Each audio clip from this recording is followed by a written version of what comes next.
and welcome to Classical Schmassical, the anti-classical classical music podcast. Tune in every Saturday as we discuss, deconstruct, and dissect what it means to be a musician in the modern world. I'm your host, Alexa Letourneau. I use any pronouns, and our guest this week is Elijah Daniel Smith. Hi, everyone. Hi, I'm so excited to have you on. Thank you. Yeah. I'm wondering, just to start out so that we can get to know you a little bit better, if you would mind talking a little bit about just your background, what it is you do, and kind of how you got here. Yeah. Well, my name is Elijah Daniel Smith. I'm a composer. I'm originally from Chicago, although I've been sort of on the East Coast for a while now. I got into composing kind of, I think, as a lot of people did, is sort of something that I was doing on the side, not as my main thing, while I was studying something else musical, and then realized that I would much rather be writing music than, performing or anything like that. So yeah, it's been a journey so far, but here I am. Yeah, wonderful.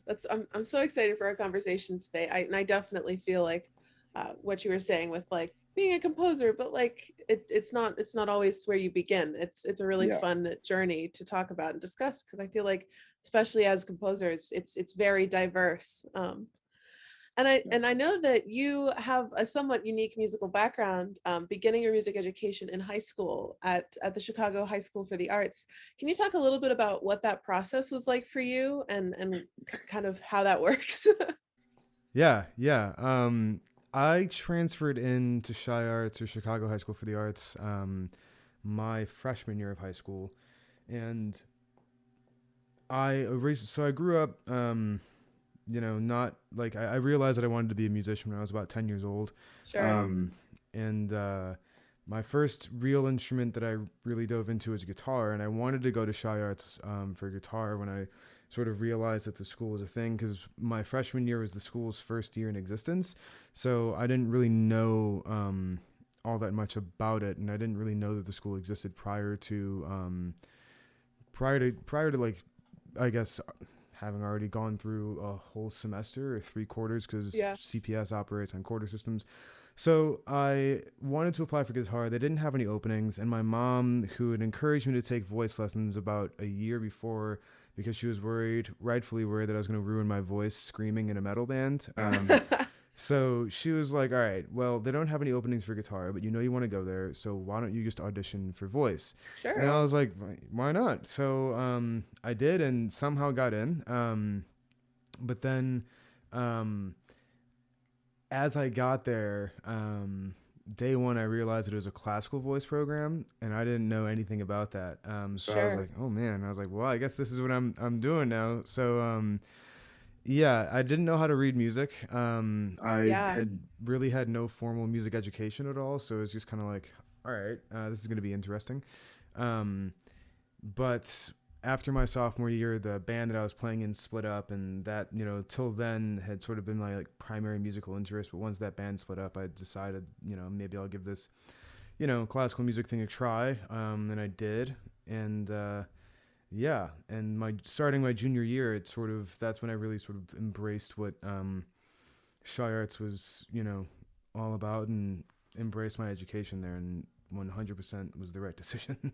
Yeah, that's amazing. Especially like, I don't know, for me, I wanted to do sort of the arts high school thing for a bit, and this idea of an art school which actively recruits novices is something that I really, really love, which I know it's very, very unique to Chi Arts. So I'm wondering how does the school sort of take this sort of structure of we're actively recruiting novices, and yet preparing you for the world of music. Like you're now, in your PhD program at Princeton, and like in all of these wonderful like programs and having all these opportunities. And how was that transition from like novice? How did that school particularly prepare you for that? Yeah, very incrementally. Sure. My freshman year, it was sort of like basics of music theory, and for me, it was sort of, I got in early April when I started going there, and so everybody else had been there for 7-8 months at that point in time. So I had a lot of catching up to do, and sort of like crash courses in music theory, and literally like this is bass clef, and I was like, I've never seen that before. But Yeah. it was it was at first it was definitely kind of thrown into the deep end, but over time I sort of got up to speed, and it sort of, I think, through theory classes and music history and stuff like that, it almost felt like we were having a sort of lightened version of like a college curriculum for music majors, and we had five music classes a semester. Wow. So it was and like once I got to college, I sort of like that's when I had that realization that like, oh wow, like this really is kind of like a college curriculum, just sort of lightened up a little bit for people who aren't quite that experienced yet. So yeah, it was interesting, and I think it was kind of good for me. I don't know how the people who were more advanced going into the school felt, but as somebody who definitely wasn't in that boat, it didn't feel as though anything was moving too fast or anything like that, and it did feel like they were pretty accommodating, and the resources were there if you were really struggling. So I think the idea of taking in novices as they do, really sort of, they handled it really well, and I'm assuming, seeing as they're doing so well, that they're still handling it pretty well. Yeah. So yeah. Yeah. I think that's really amazing, especially like I eventually want to become a professor, and hearing the way that they kind of integrated this sort of like college curriculum feel, but adapting it for the students coming in is really wonderful, and something that I think is super important when considering like that accessibility of education, that you don't presume prior education or prior knowledge of a subject, and kind of building it up is really wonderful to hear.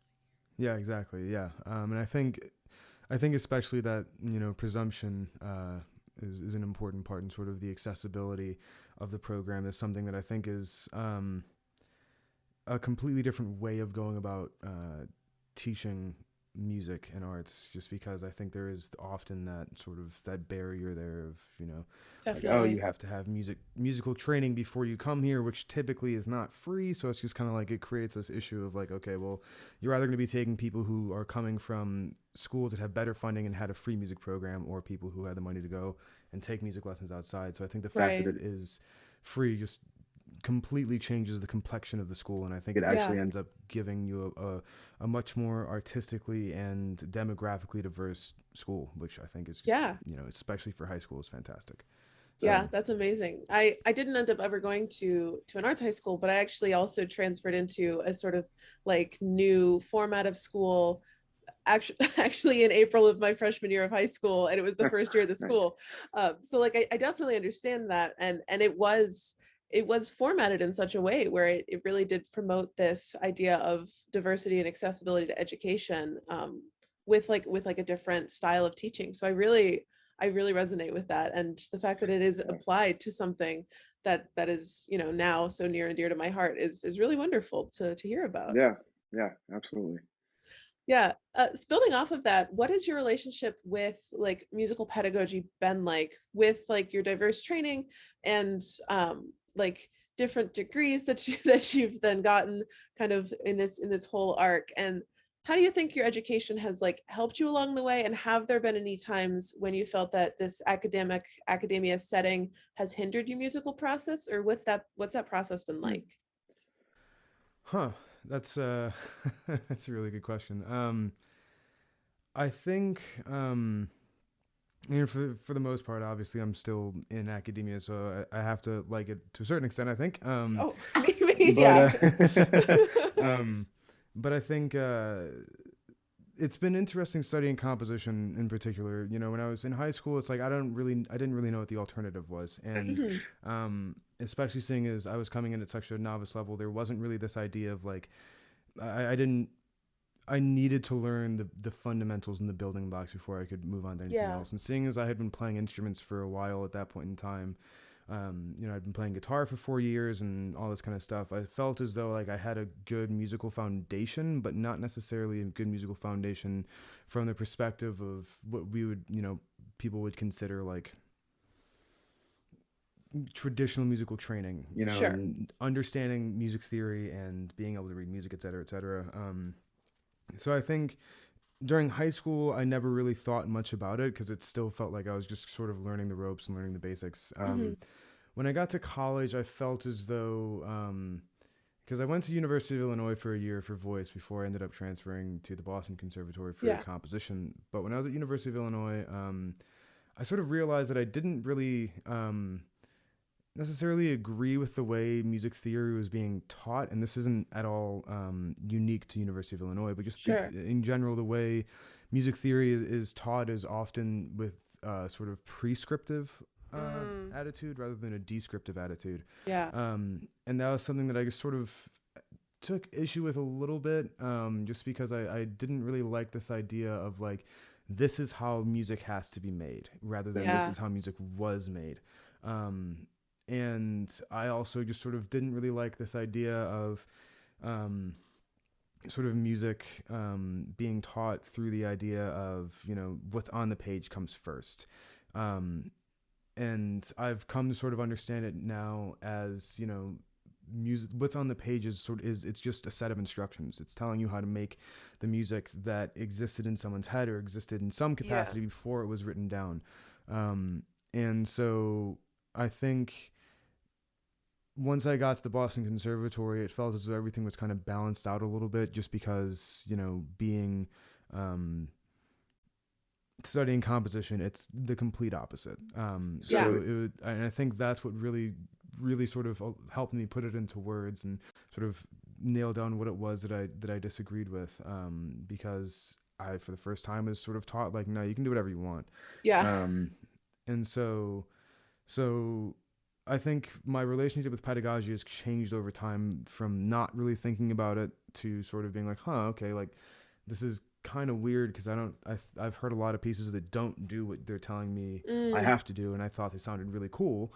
And then realizing one day that like, oh, they're basically telling us that, you know, music has to be made in this way. And I think even using slightly different terminology, of instead of saying like, you can't do this, say like, you know, they did not do it like this. And that might have some issues there, but at least then it's just like, it's not giving you a set of rules as much as it's giving you a set of explanations as to why they wrote the way they did. Definitely. So. No, I remember just entering my my compositional degree as an undergrad, like the first few comp lessons I had were super great, but then this professor would say, and I had absolutely no basis in music theory. Like I could play you on my major minor scales, but that was about the extent of my theory knowledge. And so he would say things like, oh, I love the way you use this inverted augmented sixth chord. And I'd be like, okay, thanks. And then for the first like 2 years of undergrad, as I was going through our theory sequence, it was really hard to compose in a way that I felt was authentic or was interesting, because I felt so wrapped up in these, like, you have to do it like this, and species counterpoint.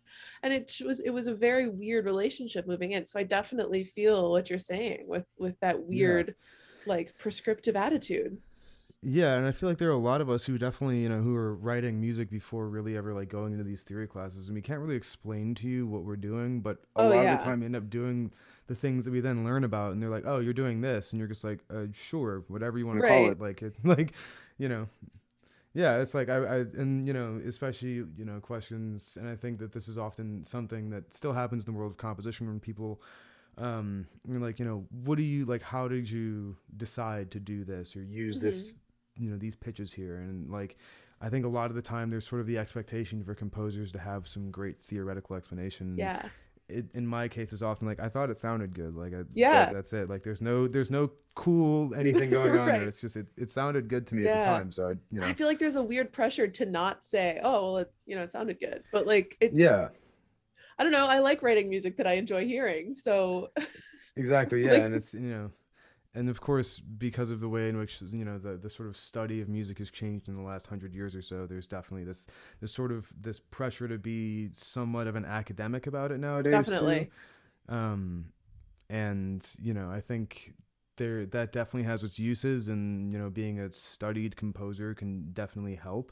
But I think sometimes I have to try to actively shut off that side of my brain that's like thinking about like Definitely. what is going on. Otherwise, I'm just like, oh well, maybe I'll try this scale here, and it ends Yeah, up being yeah. like it sounds terrible, and I'm like, all right, well, what if I just went for sound first and then figure the rest out later? So Yeah. No, I've had this conversation with my friends where I've been like, yeah, I needed to write a piece really quickly. I came up with this, but I wrote a really good program note for it. So I think like that's something that I've kind of feel like I've worked on turning on and off.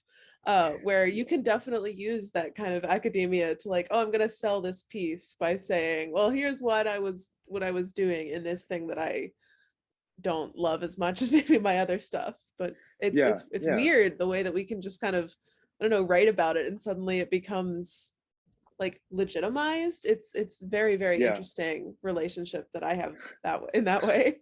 yeah, and I think there's so talking about program notes like that's an entire conversation in Sure. itself, and like Yeah. the culture of program notes is a thing. Oh yeah. But I guess I think for that reason I often go into concerts and deliberately don't read the program notes until after I hear the piece, because it's just like I want to hear what this piece sounds like first and foremost, and if there's something that I'm curious about, then that's the program note is there for me. But Yeah. even writing my own program notes, I'm always like, like how technical do I want to Yeah. be, and who is this audience that's reading it? So Yeah. And yeah, I find it so hard when writing program notes to not tell the audience what to think. And it's a very yeah. interesting balance to find. But yeah. Yeah, and I think especially with program notes, I think that it's often a delicate balance between being descriptive enough about the music, but also not being alienating for audience members who might not necessarily have a musical background. So it's just kind of like, well, if my piece is sort of focusing on a theoretical idea, do I just like go all in and say like I am kind of thinking about theory here, and I'm sorry if you don't understand that, or do you try to find a Right. different way to talk about it? So it's just like program notes are probably like I think that's one of my most dreaded parts of writing, like putting together Oh, parts and 100%. writing program notes. Whenever somebody Yeah. asks me for one, I'm like, I was hoping you wouldn't, but here we are. So Yeah. Yeah, definitely. So I'm also interested, is playing by ear with that kind of like non-notated style still part of your practice, or how is that, has that remained um a part of your music at all?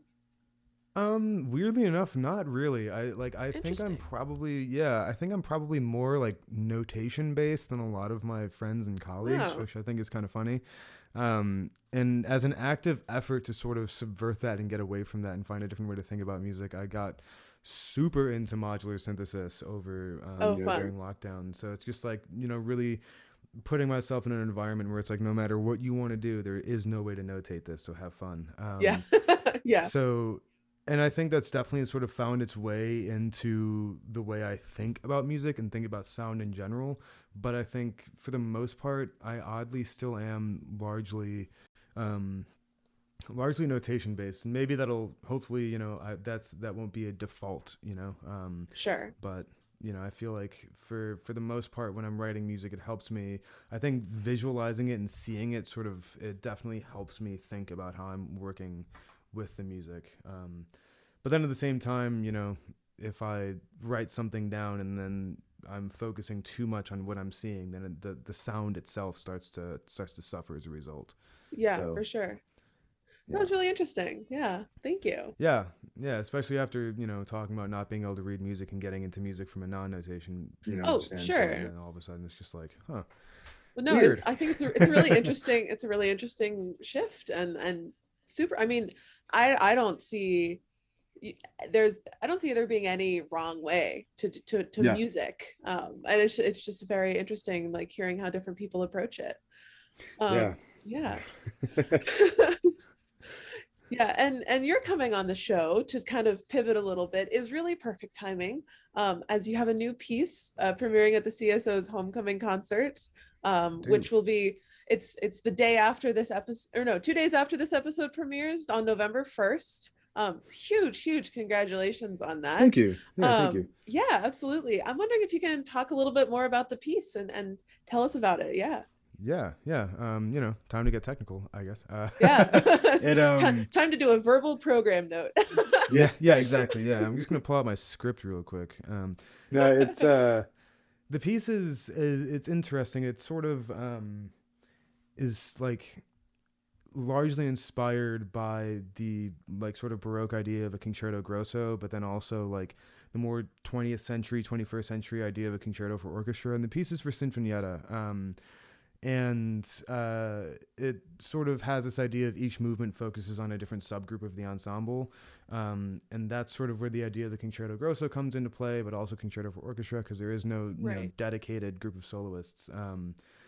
But it's not really focusing on individual virtuosity, so to speak, as much as it's sort of, I'm hoping that the way the ensemble plays with, the ensemble members play with each other is the virtuosic aspect of it, because it's not exactly an easy piece. It's not like Fernie-Ho or anything, but it's definitely not an easy piece to play. So I think a lot of the virtuosity and where sort of this idea of like a concerto comes from, I think comes from focusing on what each individual player is doing to complement other players. So yeah, hopefully it works. We'll see. Yeah. Definitely. I'm really, really excited to see how that turns out. And I really love the idea of a Baroque Concerto Grosso brought into this like 20th, 21st century musical context. I know that's something that I really loved doing in my own work. I kind of got roped into joining an early music ensemble in undergrad, and ever since then it's just been like, ooh, fun stuff to play with. I like these ideas. And so how does your work interface with the music of the past? Is that like a normal thing for you to do, or no? Not at all, actually. I'm usually I try to sort of section my brain off, and like when I'm working on, when I'm analyzing music, it's just like when I'm listening to music, I like to be aware of the historical trends, et cetera, et cetera. But I think when it comes to writing music, I try to just focus exclusively on what I'm hearing and not necessarily worrying too much about the historical practice. But for some reason, it just seemed fitting for this piece.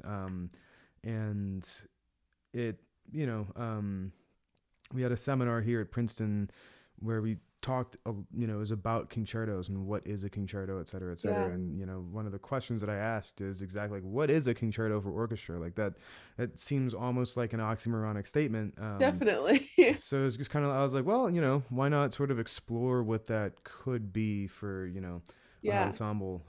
So yeah, I mean, it's I think it's the only piece that I have that is actively referential in what it is. Maybe I'll do it again. Maybe I won't. I have no idea. So that's really cool. Yeah, I love that. And now that I think about it, a concerto for orchestra, I never really pondered what that was, but now I'm like, oh, what is a concerto for? Yeah, and like sort of the idea of like having a piece that showcases a bunch of different instruments. Sort of started, Bartók has his famous concerto for orchestra in the second movement. Has my gosh, what an amazing piece! Like, like it's absolutely fantastic. And like the first time I heard that in my undergrad, I was like, oh man, like my job is to try to come up with something like, I know this, like, oh man, that's rough. They're not necessarily better than this, but every so often you get those pieces where you're like, oh god, I'm never gonna write that well. And it's like, man, why I'm supposed to be contributing to the same category of music as this? It's just like, like, okay, well, I got to take a step back. Maybe I should have deliberately avoided referencing Bartók just now, so that nobody remembers that piece going in, because now the expectations are even higher. So, oops. But I mean, it was I think that piece sort of was one of the starting points of like, okay, well, here's how someone has handled this idea of an ensemble concerto. So, let's go from there. So the first movement of this piece focuses on percussion. The second movement focuses on brass and woodwinds, and the third movement focuses on strings for the most part. So it's, I set out with that in mind, but it definitely I don't think it's ever that clear cut in the piece. I think there's a lot, in the third movement, it's just kind of like, oh, well, I guess it does sound pretty good if I just have the woodwinds do some crazy stuff here. So, Yeah. I mean, sound versus theory again. Yeah, exactly. Yeah. And I feel like a lot of the times we start talking about the theory and like, yeah, it doesn't matter. Whatever the sound is, the sound is. It sounds cool. Like yeah, exactly. It's just like how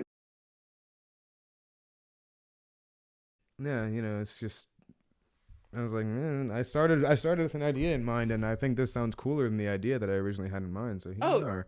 Definitely, me too. I just worked on an orchestra piece, and the whole idea was I really like this choir piece from 1717. What if I took it and made it an orchestra piece, and then like retroactively like put a poem to it, and was like, it's about the relationship between endings and new begin. It's about a choir piece that I liked. Yeah, you just give the vaguest and broadest definition of the piece possible, and then it's just like, all right, that's what it is. Yeah. I'm curious about the title of it too. Scions of an Atlas. Yeah, Scions of an Atlas. Yeah.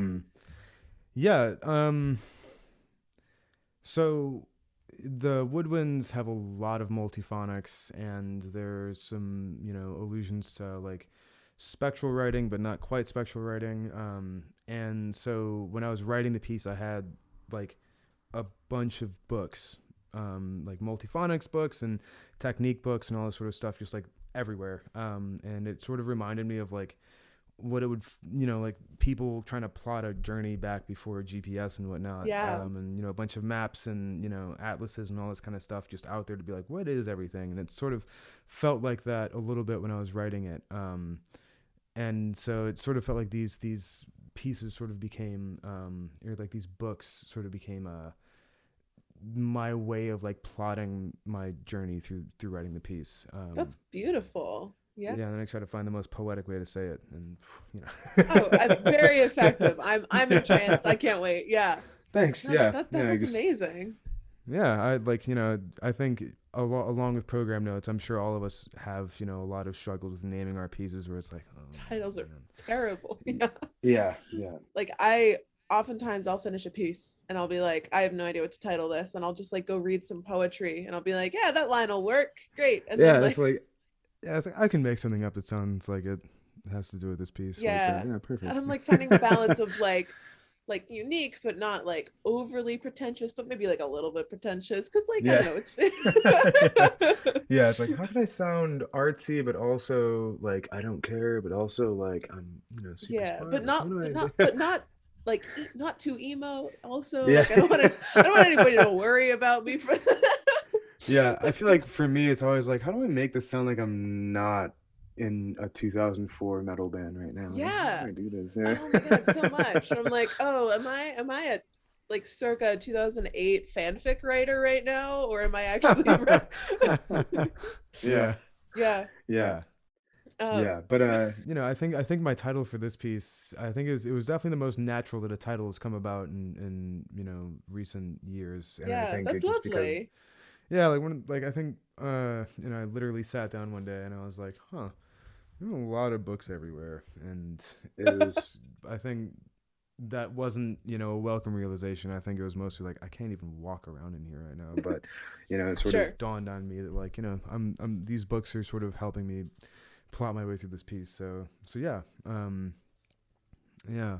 and I think the title also like bridges all of those gaps, and I'm very intrigued by it, but not in a way that I'm like, okay. Not one of those it's like, oh god. Not one of those, oh, that's so new music. Exactly. I was like, man, I should just do some nonsense and just call it like Concerto Grosse #1. And I was like, no, I definitely thought about like suite for orchestra 1. Exactly. And like, I think as soon as I started thinking about calling it Concerto Grosse #1, the first piece that came in my head was Alfred Schnittke's Concerto Grosse #1. Oh my gosh! And I was like, definitely not gonna try to hold a candle to that piece either. Right. So I was like, man, back to the drawing board on that one. Or I've definitely thought about saying like, okay, suite number 3, and then like future musicologists be like, where are the first two? There aren't first two. Opus they're 12. Lost. I'm like, wait, right. What? We're like, they're lost to time. It's a big mystery. And just me messing around, just playing a joke on it. If anybody ever cares about my music in the future. Definitely. not a bad idea. Yeah. I'm gonna store that one away for a while. Yeah, or just number everything out of order, and it'll be like, what's going on here? Wow, this piece number 15 sounds way better than piece number 34 or something. Yeah, interesting. Declined a lot as a composer. Yeah. Yeah. So we talked a little bit about your like improvisation versus notation, but just generally, what does your compositional like process look like? Do you have a routine? Is it more piece to piece? What is that like for you? It's definitely piece to piece. And I think, I spent a lot of, my undergrad and immediately after like doing film scores and stuff like that. So I ended up getting super into the sort of workflow setup. So I've got, it's been, really scaled down over the years, but I've got like a pretty decent sort of like gear setup that just kind of helps me work really, really quickly. And I've got, a good sample library that I've hooked up into Sibelius and everything like that. So that when I'm actually writing, the playback is somewhat accurate. And I think, writing for playback is, can get you into a lot of trouble, but it's, for me, it's a super useful tool. Yeah. Yeah. For me, it's a super useful tool to just get like pacing down and rhythms and even like harmonies, and obviously textures and timbres are just out the window. But, right. So yeah, usually when I'm working on these pieces, it changes for each one. With this one, the first movement was first. I actually wrote the piece in sequential order, which usually doesn't happen. Yeah, and I know that I wrote the first piece, and I had the idea of doing slow, fast, slow. So I wrote the first movement thinking that it was going to be the middle movement, and then I wrote the second movement thinking it was going to be the last movement. And I was like, how do I start this piece? And I was talking to my fiance, and she was like, well, what if you just... And I was having a lot of difficulty and like having a crisis over it. And she was like, what if you just made what you have now movements 1 and 2 and wrote a third movement? And I was like, I never thought of that. I was like, wow, that's brilliant. So, yeah. So for this piece, it was weirdly in sequential order. And it kind of, I was working on this and I was working on a different orchestra piece at the same time. So it was like, I really had to be really disciplined with the way I was, going about writing it. Yeah. So I think, it was definitely sort of sit down and just like in the morning at like 10:30 or something like that and just go for it. And so it was a lot of just sitting in front of the screen. And usually when I sort of hit a wall, I like to just turn it off and then go and listen to some music that is like radically different. Yeah. And then I usually get like a minute and a half into it and I'm like, oh, I've got a great idea. Yeah. So yeah. I wish I had like a really super cool writing process, but it's really not. I have like these ridiculous, mugs that I like, these coffee mugs that I have to have when I'm writing. And that's kind of like the only thing that like I have, like, I've got this one right here, and they're just horrendously ugly, but they're just it's absolutely incredible. Fantastic. I love so it. It's just like, it's like staring at those when I'm working sometimes helps me take things a little less seriously, and then I realize that I have a deadline, and then I start taking things seriously again. Yeah, exactly. Yeah. Yeah.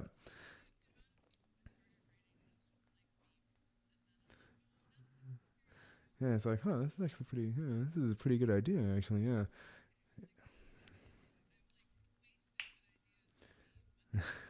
yeah. Yeah, and I feel like with, like, I usually, when I sit down to write a piece, I definitely am someone who's guilty of putting a lot of pressure on myself, and I think the way in which I've come to, as I was saying earlier, actively not think about any historical precedent being set was more out of necessity, because I found that I was just putting too much pressure on myself, especially for this piece for the CSO, because it's for the CSO, and I was like, this has to be, the best piece I've ever written, and thankfully I do think it is so far. But lovely. It was one of those things where sitting down to write it, having to find a way to get out of my own head and remind myself that, like, I know how to do this. I've done this before. Right. Just write the piece that you want to write, and it'll be better than if I just try to do something else. So that pressure can be paralyzing. Yeah, and for this one at the very beginning it definitely was, and then I just sort of reminded myself, like, all right, you know what, like, you've written music before, Yeah. you know how to do this, you've got your ideas, so just write the piece that you know how to write. Definitely. So yeah, and I think that was probably one of the biggest challenges of this piece, was getting out of my own head. And then once I finally did, I was like, huh, maybe I do know what I'm doing here. So Yeah. yeah. Yeah. So with this upcoming piece being on the homecoming concert, I think that's so cool, especially like starting your education at Shy Arts. Has the city and music of Chicago, how has that been important to you, and how has like your geography really like impacted your art, if it has? Yeah. I think growing up in Chicago, it's there are, especially going to Shy Arts, there were so many different types of music being made all the time. And I think the sort of eclecticism of my musical interest is definitely comes from that. And I think sort of being surrounded by all of these different musical things happening, it's definitely given me I think something that's really helpful when I'm writing, which is if I get stuck, finding something that is totally different. And I think that my sort of inclination to do that definitely comes from being surrounded by all these different things. And I've never really been super in the know about current musical trends and big artists and stuff like that. And I think that was probably even more so the case when I was in high school. So it was just kind of like I was always a little bit in my own world, musically speaking. But I know that simply because of the programs that I was in when I was in high school and being at Shy Arts and things along those lines, I really, it sounds cliche, but I wouldn't be doing this today if I didn't go to those programs. And the opportunities that it presented, and also just the people that were always around to sort of give some guidance, I think made such a big difference. And having teachers who were like, you should check out this piece of music that you would never have heard of otherwise, made a massive difference. And also, like, growing up in a city, in any major city, but especially Chicago, there are opportunities left and right. And thankfully, I was in a position, when I was growing up, to take advantage of those. And that made a world of difference, I think. Yeah, that's wonderful. So as we're just about like wrapping up here a little bit, I think. So as somebody who, like, you went on to study music composition at Boston Conservatory and getting your master's from Peabody, and are currently at Princeton for your PhD, it's you've had a really amazing career so far, even still being in academia. And as you sort of continue pursuing this career, what advice might you have for students who are new to studying music, or like undergraduates right now, who aspire to become this kind of professional musician? I think my first piece of advice, and a piece of advice that I would have given to myself when I was younger, which is just remember that there isn't only one way of thinking about music.